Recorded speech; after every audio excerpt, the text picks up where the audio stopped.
Bonjour, bienvenue sur Comment fait-on, heureux de vous retrouver pour une nouvelle vidéo. Aujourd'hui nous allons réaliser ensemble des chouquettes sans batteur. Vous allez voir, on va tout faire à la main. Dans un premier temps, on va faire la pâte à choux. De toute façon, les chouquettes, c'est de la pâte à choux et du sucre en perles. Ou alors on peut aussi mettre du chocolat, des petites pépites de chocolat, je vous montrerai à la fin. Mais le principal ingrédient, c'est la pâte à choux. Donc pour la faire à la main, vous allez voir, c'est très simple. Ça demande un petit peu d'énergie, mais c'est assez simple. On prend 25 centilitres d'eau, soit 250 ml d'eau. On va avoir besoin de 80 g de beurre, une pincée de sel et 150 g de farine. On peut attendre que l'eau arrive à ébullition. Là, vous voyez, ça commence à arriver à ébullition. On va pouvoir ajouter le beurre et le sel. Alors le sel, je dirais que la valeur, c'est une pincée de sel, c'est une petite cuillère à café de sel, mais vraiment une petite. Alors, on n'en a pas beaucoup, c'est une petite quantité. Alors, évidemment, plus la quantité sera grande, plus les récipients devront être importants. Et là, on va laisser simplement fondre le beurre et faire en sorte que l'ensemble arrive à ébullition. Quand le beurre est fondu et que ça arrive à ébullition, comme c'est le cas ici, on verse toute la pâte à choux et on vient bien mélanger. Alors on fait attention au départ et vous allez voir, ça va vite durcir. Au départ, c'est comme toujours hein, quand on fait une recette. Sinon, on fait attention, sinon on en met partout. Et dès que ça commence à devenir un petit peu plus ferme, on mélange assez rapidement. De façon à bien mélanger la farine, à bien incorporer toute la farine qu'on a mis. Et là le but, ça va être de venir faire sécher la pâte. Alors on a besoin d'une cuillère en bois hein, pour faire ça. Et en fait, faire sécher la pâte, eh bien, il faut la remuer. Et vous voyez, elle se détache de la casserole. Et plus elle va sécher, plus votre pâte à choux sera belle. Alors après, il ne faut pas la laisser sécher trop longtemps. Hein. Ça demande 3-4 minutes de mélange. Par contre, on n'arrête pas parce que si vous arrêtez, ça accroche au fond. Donc on mélange, on mélange, on mélange.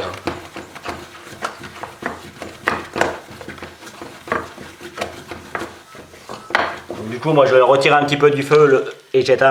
Une fois qu'on l'a bien fait dessécher, on vient la verser directement dans un récipient assez grand. Alors moi, vous voyez, j'ai pris un récipient relativement grand. Vous allez dire c'est vachement grand pour la quantité. Oui, sauf que quand on va mélanger les œufs, vous serez content d'avoir un grand récipient. Alors moi, il fait relativement froid ici. Donc il faut, avant de rajouter les œufs, faire refroidir un petit peu la pâte, sinon les œufs vont cuire. Mais après, on peut laisser aussi, la pâte refroidir simplement. En général, quand on a un batteur, on met le batteur en route et on laisse la pâte pendant 2-3 minutes tourner sans les œufs. Et ça permet à la pâte de refroidir assez rapidement. Mais quand on la fait à la main, on peut laisser la pâte refroidir. Alors attention, il ne faut pas qu'elle soit froide non plus. Hein. Il faut qu'elle soit tiède. Quand c'est tiède, c'est bien pour mettre les œufs. Même encore un petit peu chaud, mais en tout cas pas très chaud comme ça. Là, il faut laisser refroidir au moins 5 minutes. Et le mieux pour la refroidir le plus vite possible, eh bien, c'est de venir sur les parois. Les parois sont un peu plus froides et ça la fait refroidir. Mais sinon, on peut la laisser comme ça pendant quelques minutes et elle va refroidir aussi. Bien. Ma pâte a bien refroidi. Alors pour l'instant, ce n'est pas de la pâte à choux. Hein, parce que la pâte à choux, évidemment, il faut des œufs. Pour l'instant, on n'est que sur une pâte. Justement, le temps que la pâte ait eu le temps de refroidir, vous avez eu le temps de préparer les œufs. Et là, on va les rajouter un par un. Alors, pour les œufs, en général, pour une recette comme ça, il en faut entre 3 et 4. Mais moi, c'est des œufs de ferme, ils sont plus ou moins gros, donc ça se trouve, je vais en mettre 3, alors que vous les aurez achetés dans le commerce, ils sont calibrés, et vous en mettrez 4. Et là, vous avez compris maintenant pourquoi j'ai besoin d'un grand saladier et pourquoi c'est plus pratique de faire la pâte à choux au batteur. Parce que quand on commence à faire la pâte à choux, eh bien, quand on met les premiers œufs, ça se casse en petits morceaux comme ça, vous voyez, c'est très compliqué à mélanger. Et par contre, on n'a pas le choix, il faut faire comme ça. Donc ça demande un petit peu plus d'énergie qu'avec un batteur. Le premier est quasiment intégré, vous voyez, ça, on redevient sur une pâte. Hein. Au début, on va avoir peur, on dit oh là là, qu'est-ce qui se passe? Et en fait, non, ça redevient sur une pâte normale. Et puis, plus vous allez en mettre, et plus la pâte va rester à peu près comme vous l'avez laissé.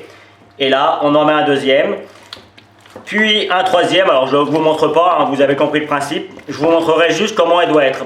La pâte ne doit être ni trop ferme, ni trop molle. Il faut qu'elle soit entre les deux, mais je vous montrerai une petite technique pour savoir quand c'est bien. Bien, je suis arrivé à mon troisième œuf, il m'en reste un quatrième. Pour savoir si la pâte à choux est bonne et qu'on laisse le quatrième ou s'il faut le rajouter, eh bien il faut donner un petit coup avec la main, voyez. Si votre pâte à choux est là, vous voyez bien, là, le trait il reste et puis il ne se passe rien. Normalement, la pâte à choux doit venir se replier un petit peu sur elle-même. Hein. Pas trop, si ça se replie trop, ça veut dire qu'elle est trop molle. Mais normalement, là, les deux bords, ils devraient venir se replier un petit peu sur eux-mêmes. Donc là, on peut mettre le quatrième œuf sans aucun problème. Et peut-être qu'il faudra que j'en rajoute même un cinquième. Mes œufs sont un petit peu plus petits que la moyenne. Alors là, vous voyez, j'en ai rajouté un cinquième et juste pour vous montrer, je viens juste de mettre l'œuf et vous voyez, à la fin, quand on rajoute les œufs, ça devient bien plus facile. Et là, on voit que la pâte est vraiment... là, je sais qu'elle va être belle, ma pâte. Là, on est sur de la belle pâte à choux. Et on voit, de toute façon, si je faisais un trait, alors là, je n'ai pas fini de la mélanger, mais vous voyez, on voit que les bords reviennent les uns sur les autres. Donc là, moi, je sais... Je suis sûr que ma pâte sera belle. Par contre, je vais continuer à la mélanger pendant 2-3 minutes comme ça pour bien l'aérer. Une pâte à choux, ça doit être bien aéré. Donc, on n'hésite pas. Vous voyez, quand je la mélange, je n'hésite pas à lever un petit peu pour lui apporter un petit peu d'air. Et c'est parti. Vous voyez, là, j'ai fait le trait là.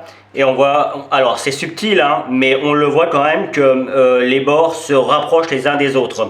Là, on voit bien, de toute façon, on voit qu'elle est pas trop ferme, elle n'est pas trop molle. Là, elle est vraiment parfaite. Bien, à partir de là, on peut préchauffer son four à 180 degrés.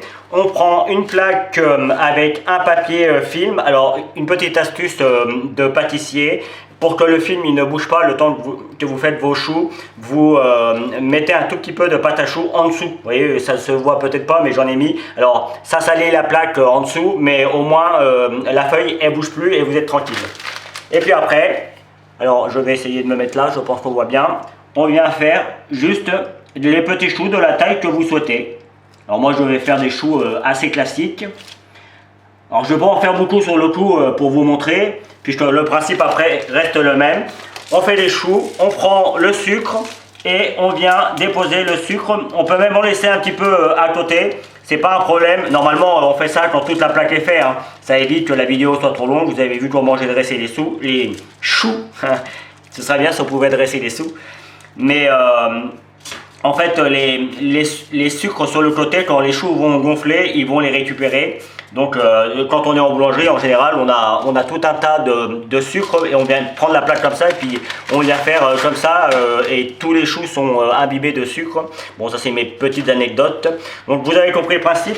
Si vous voulez en faire, je vais les faire là. Si vous voulez en faire des différents, parce que les chouquettes c'est toujours, les vraies chouquettes c'est avec du sucre, hein, du sucre en morceaux.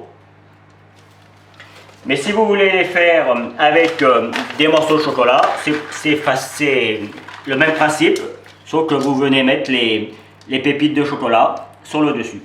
Alors, sur le coup, j'en fais pas beaucoup parce que c'est juste pour vous montrer. Voilà, pas plus compliqué que ça.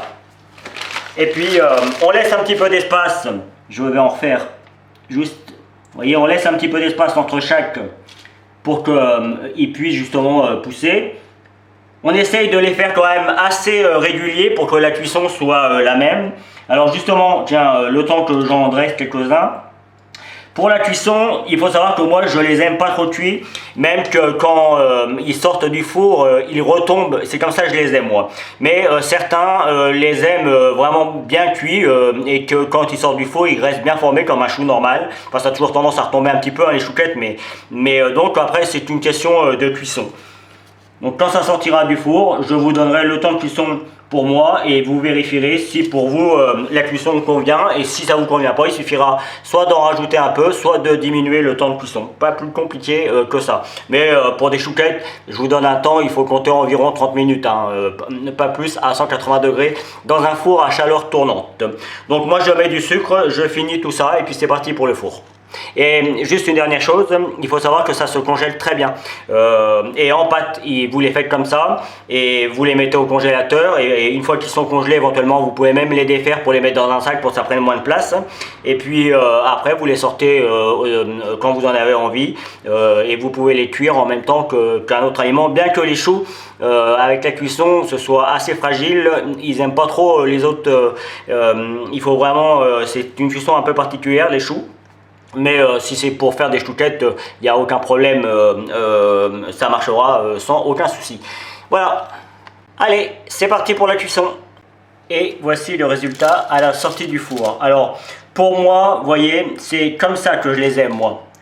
Mon four chauffe un petit peu plus, vous voyez, celle-là, elle est un petit peu plus cuite.